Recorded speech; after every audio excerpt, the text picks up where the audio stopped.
Bonjour à toutes et à tous et bienvenue sur Télé Djibouti, il est 15 heures. Voici les titres de ce 5 mai 2026.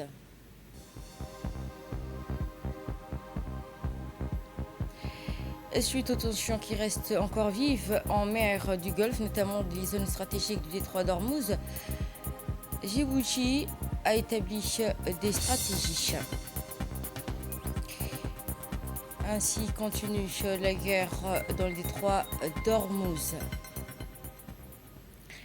Bonjour à toutes et à tous et bienvenue sur Télé Djibouti dans le cadre des initiatives visant à protéger le pouvoir d'achat des citoyens djiboutiens, à renforcer la transparence du marché et à garantir des pratiques commerciales justes. Le ministre du Commerce, Mohamed Ouarsama Diriye, a fait ce matin une déclaration importante. Il a également annoncé dans cette déclaration la mise en place d'un centre d'écoute consacré aux pratiques commerciales qui sera accessible grâce au numéro vert. Je vous invite à présent de suivre cette intervention. Bismillah ar-Rahman ar-Rahim, mes chers compatriotes, le gouvernement de la République de Djibouti, à travers le ministère du Commerce et du Tourisme, poursuit avec détermination ses efforts pour protéger le pouvoir d'achat des citoyens djiboutiens, renforcer la transparence du marché et garantir des pratiques commerciales justes et équilibrées.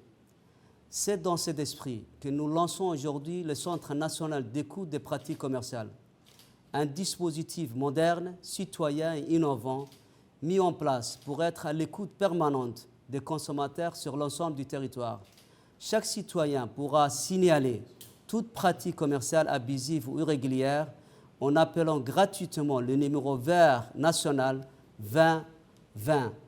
Ce mécanisme permettra à chaque citoyen de signaler rapidement et simplement toute pratique commerciale abusive ou irrégulière, notamment l'absence d'affichage des prix, hausse injustifiée des prix, tromperie sur la qualité, refus de vente ou toute autre situation portant atteinte aux droits du consommateur.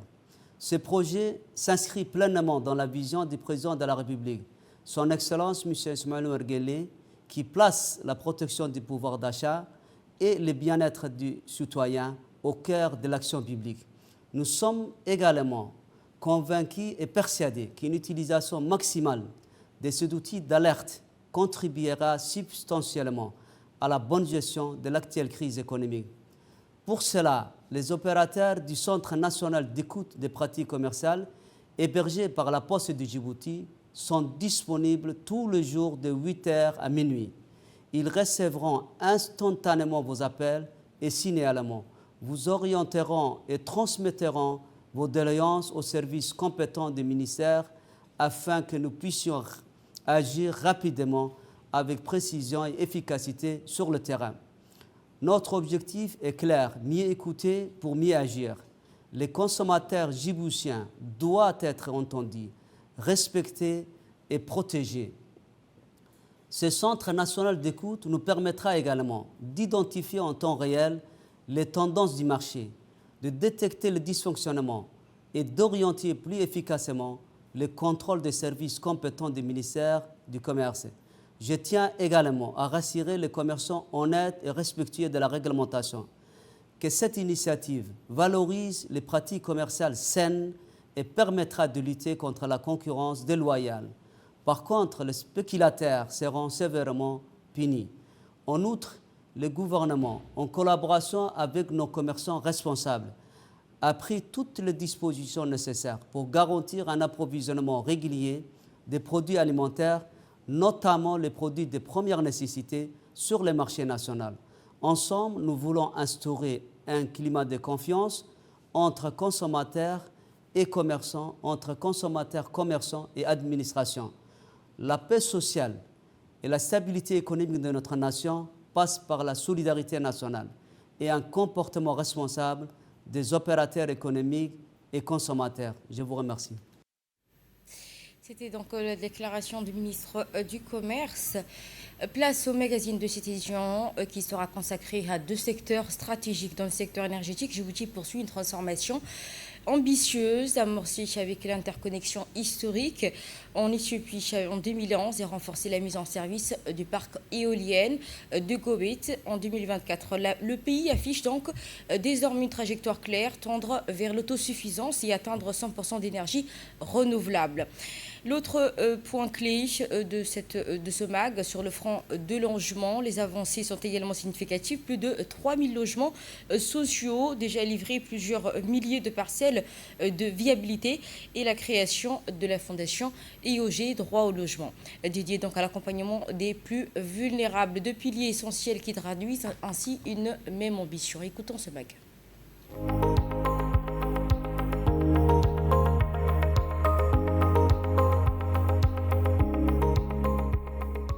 En matière d'énergie, l'interconnexion électrique entre Djibouti et l'Éthiopie restera l'une des plus grandes œuvres du président Guelleh. En octobre 2011, le président de la République et les défunts premiers ministres éthiopiens Meles Zenawi vont rendre effective l'interconnexion électrique entre les deux pays pour améliorer l'accès des populations à l'électricité à des coûts abordables par le biais de la coopération régionale. Poursuivant un objectif d'autosuffisance énergétique, des grands projets d'exploitation géothermique sont en cours et le plus important à ce jour est celui du lac Assal. Paris réussit puisqu'en septembre 2024, le président Guelleh a officiellement lancé le premier parc éolien de Djibouti. Ce projet ambitieux vise à répondre à la grave pénurie d'énergie dans le pays en augmentant la capacité totale de 50% tout en avançant vers l'objectif de neutralité carbone. Djibouti aspire ainsi à être la première nation en Afrique à s'appuyer entièrement sur des sources d'énergie renouvelables pour sa production électrique. Avec des ressources éoliennes, solaires et géothermiques suffisantes, le pays a la capacité de tripler sa production pour atteindre au moins les 300 mégawatts. Les turbines éoliennes offrent de l'énergie électrique à 38% des habitants qui n'en bénéficiaient pas jusque-là. Une énergie qui facilitera l'industrialisation et la création d'emplois. Ce projet s'inscrit entièrement dans le plan de Djibouti d'exploiter sa position géographique privilégiée et de se positionner en tant que centre portuaire, logistique et de services essentiels, tout en restant fidèle à son ambition d'utiliser à terme une énergie 100% propre. Dans sa coopération avec l'Éthiopie, le projet transfrontalier d'adduction en eau potable a été également concrétisé. Un autre défi de taille que le numéro 1 djiboutien a érigé au rang de ses priorités, l'accès à un logement décent. À travers la politique nationale de logement, le gouvernement a déjà amorcé la bataille contre le déficit du logement. Ainsi, près de 3000 logements sociaux ont été construits et des milliers de parcelles ont été assainies à Djibouti-Ville et dans les régions. La réalisation de ces programmes importants vise à accroître et répondre aux objectifs du gouvernement avec l'ambition de permettre à chacun d'accéder à la propriété et de vivre dans un logement décent. La fondation IOG Droit au logement, créée par le président de la République, joue un rôle primordial pour offrir un toit aux Djiboutiens à très faible revenu. C'est un MAC de la rédaction commenté par Ahmed. La République des Djibouti et la République du Cuba ont franchi une nouvelle étape dans le renforcement de leur coopération en matière bilatérale avec la signature officielle d'un accord de partenariat dans le domaine sportif. Cet engagement a été formalisé entre le secrétaire d'État chargé au sport de Djibouti et la société cubaine Cuba T-Port ASA.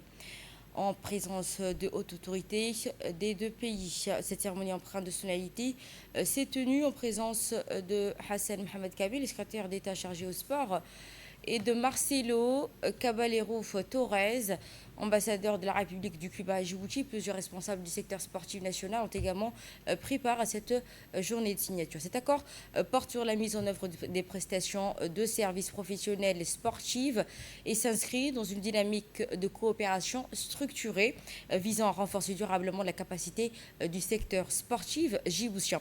Il prévoit notamment le déploiement d'expertise techniciens, la formation de cadres et encadreurs ainsi que l'accompagnement des athlètes dans la projection des hautes sphères. À travers donc, ce partenariat, les deux parties ambitionnent de consolider les compétences techniques locales, favoriser ainsi les échanges d'expertise et la bonne pratique et de promouvoir un développement harmonieux dans le secteur du sport. Prenons la parole à cette occasion. Le secrétaire d'État chargé au sport a salué cet accord structurant, porteur d'opportunités pour la jeunesse djiboutienne, soulignant ainsi que le sport est un levier de cohésion sociale. Les deux parties se sont félicitées des qualités d'échange ayant conduit à la conclusion de cet accord. Éducation, à présent. La finale des Olympiades de la philosophie s'est tenue le 25 avril 2026 avec la participation d'élèves issus des lycées publics de la capitale ainsi que de les 3 établissements des régions de Tadjoura, Ali Sébié et Dikil. Les équipes se sont affrontées à travers les débats philosophiques en groupe ainsi qu'un grand quiz interactif portant sur les notions de la philosophie. Ces épreuves organisées par l'inspection de la philosophie en collaboration avec les enseignants de la discipline se sont donc déroulées dans des bonnes conditions.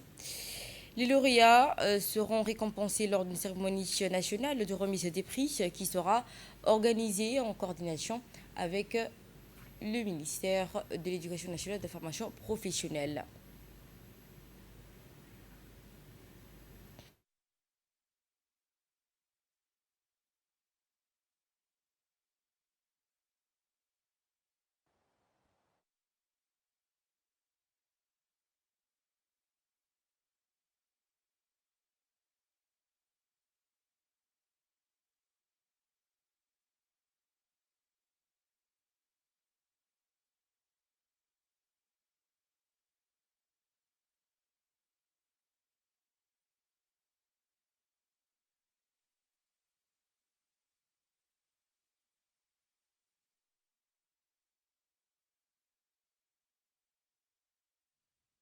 Aujourd'hui, on était venu pour les finales des Olympiades de philosophie qui avaient commencé depuis le mois de janvier, plus précisément le 15 janvier, où les tours préliminaires se sont produits.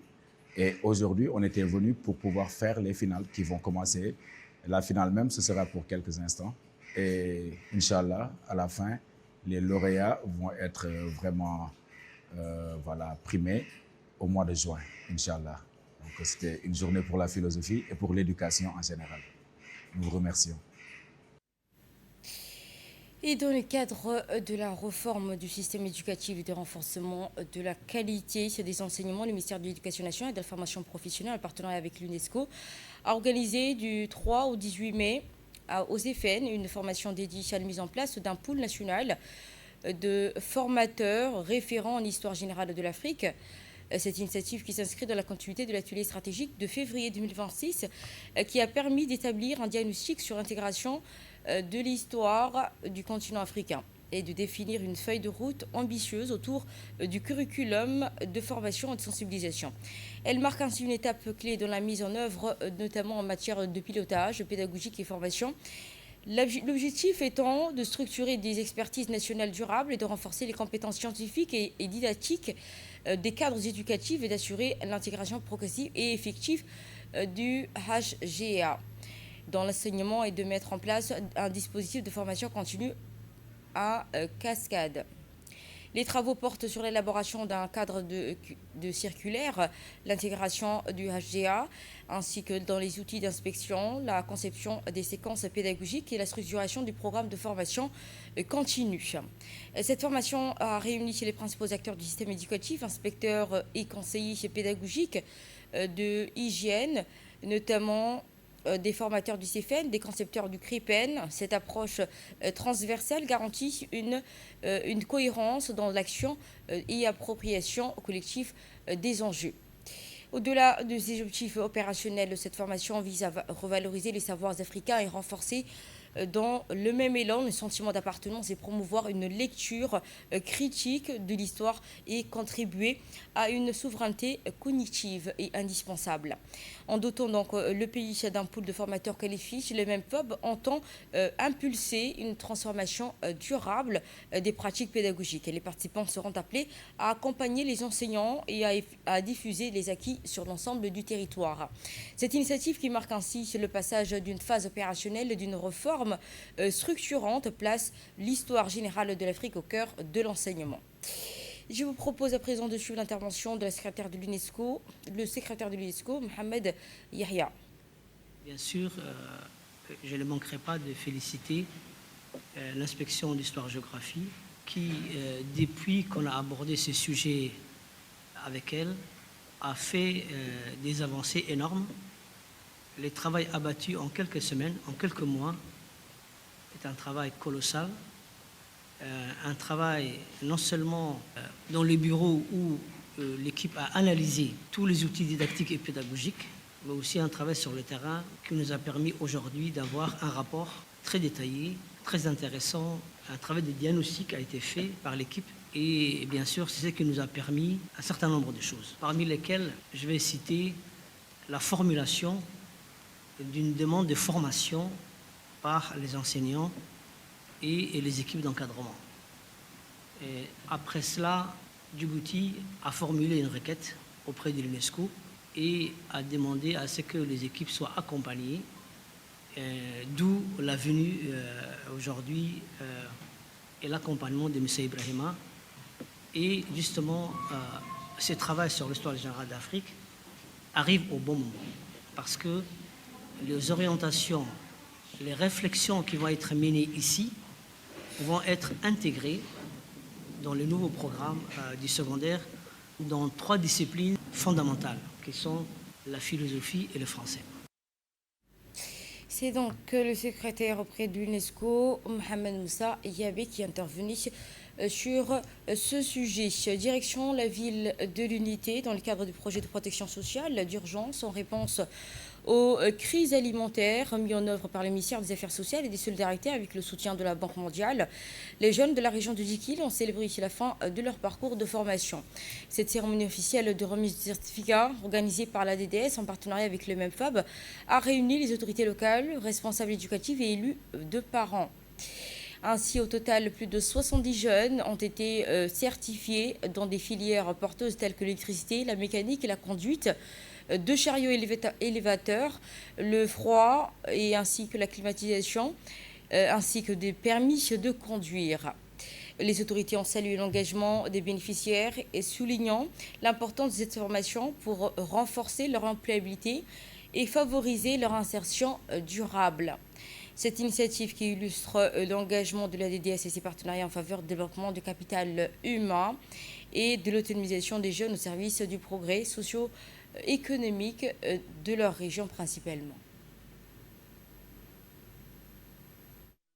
Actuel, que ce soit en électricité, en mécanique, en conduite de chariot élévateur, en outils informatiques ou pour l'obtention du permis de conduire. Chaque module a été pensé pour combler un vide professionnel. Désormais, ces jeunes sont spécialisés. Ils ne sont plus seulement des demandeurs d'emploi, ils sont des détenteurs de solutions. Ils sont prêts à répondre aux besoins du marché national, mais surtout, ils sont prêts à servir leur propre région. Voilà l'intervention à présent du directeur de développement social de la DDS, M. Galab Hassan Galab, qui s'est exprimé en ces termes. En l'écoutant ça. C'est avec un immense plaisir que je prends la parole à ce jour, en ce jour si particulier. Cette cérémonie marque bien plus qu'une simple remise des certificats, elle est l'aboutissement d'un parcours courageux, d'efforts soutenus et d'une volonté inébranlable de se construire un avenir meilleur. L'Agence djiboutienne de développement social a pour mission de promouvoir l'inclusion sociale et économique des populations les plus vulnérables de notre pays. À travers des programmes ciblés et innovants, l'ADDS œuvre chaque jour pour réduire les inégalités et offrir à chaque Djiboutien les outils nécessaires à son épanouissement. Ce projet de formation professionnelle s'inscrit pleinement dans cette vision. Grâce au soutien stratégique et financier de la Banque mondiale, nous avons pu concevoir et mettre en œuvre un programme ambitieux visant à renforcer l'employabilité des jeunes de Dikil et à contribuer activement au développement régional et national. Ce sont 9 jeunes filles et garçons issus de la région de Dikil qui reçoivent aujourd'hui leur certificat de formation professionnelle. Ces formations ont été soigneusement sélectionnées pour répondre aux besoins réelle du marché du travail local et national. Chariot élévateur, chaud et froid, électricité, informatique, mécanique et permis de conduire, un outil essentiel de mobilité et d'employabilité pour les jeunes diplômés. Chers jeunes diplômés, aujourd'hui marque non pas une fin, mais un véritable point de départ. Les certificats que vous recevez sont la clé d'une porte que vous seuls pouvez ouvrir. Le marché du travail vous attend. Les besoins de votre région sont immenses et vous disposez désormais des outils pour y répondre. Quand je parle des outils, c'est les connaissances que l'enseignant et les formateurs vous ont transmis. Et de nous passons à l'actualité hors de nos frontières, notamment avec un Palestinien de 26 ans tué par des tirs et des forces israéliennes lors d'une opération militaire menée dans la ville de Naplouse, au nord de la Cisjordanie occupée. Selon des sources locales, le jeune homme identifié comme Naïf Samaro a été atteint par balle lors d'une incursion militaire qui a donné lieu à des affrontements dans plusieurs quartiers. D'après les mêmes sources, il se rendait auprès de son épouse en plein travail d'accouchement de leur premier enfant lorsqu'il a été grièvement touché. Transporté en urgence vers des centres de soins, il a succombé à ses blessures. La guerre israélienne et au Liban perturbe l'éducation de centaines de milliers d'enfants. La guerre israélo-libyenne a provoqué le déplacement de plus d'1 million de personnes, entraînant des graves perturbations dans les secteurs de l'éducation. Selon les estimations, environ 250 000 enfants sont touchés, tandis que des centaines d'écoles ont été fermées ou transformées en centres d'hébergement pour les déplacer. Actuellement, près de 55% des élèves poursuivent leur scolarité, un taux en forte baisse. Beaucoup font face à des conditions d'apprentissage difficiles, notamment accès limité à Internet et à des classes surchargées. Les États-Unis d'Amérique affirment avoir détruit des embarcations iraniennes et intercepté des missiles ainsi que des drones dans le détroit d'Ormuz. L'armée américaine a annoncé avoir détruit 6 petites embarcations iraniennes dans des zones stratégiques du détroit d'Ormuz, tout en interceptant des missiles de croisière et des drones lancés depuis l'Iran. Selon les responsables militaires américains, ces actions interviennent dans un contexte de forte tension. Téhéran étant donc accusé et tenté de perturber une opération navale américaine visant à sécuriser la liberté des navigations dans le détroit d'Ormuz. Les forces américaines indiquent également avoir détecté plusieurs menaces, notamment des drones et des missiles, ainsi que des embarcations rapides utilisées pour cibler des navires militaires et commerciaux. Et nous terminons avec le Kenya. Le président kenyan William Ruto a reçu le coureur kenyan Sébastien Sao au lendemain de sa performance remarquable lors du London Marathon. Selon donc des sources sportives, l'athlète a signé une performance historique en bouclant l'épreuve en moins de 2 heures, un exploit rare qui a suscité une forte attention du monde de l'athlétisme. Lors de cette rencontre officielle, le président Ruto a salué cet accomplissement, estimant qu'il illustre l'excellence des athlètes kenyans et leur domination de course de fond. Ce sera tout. Merci à toutes et à tous de nous avoir suivis. Vous étiez sur TéléJouT avec le journal de l'information. Merci pour votre confiance et merci à ma belle équipe de la régie qui me soutient et suit.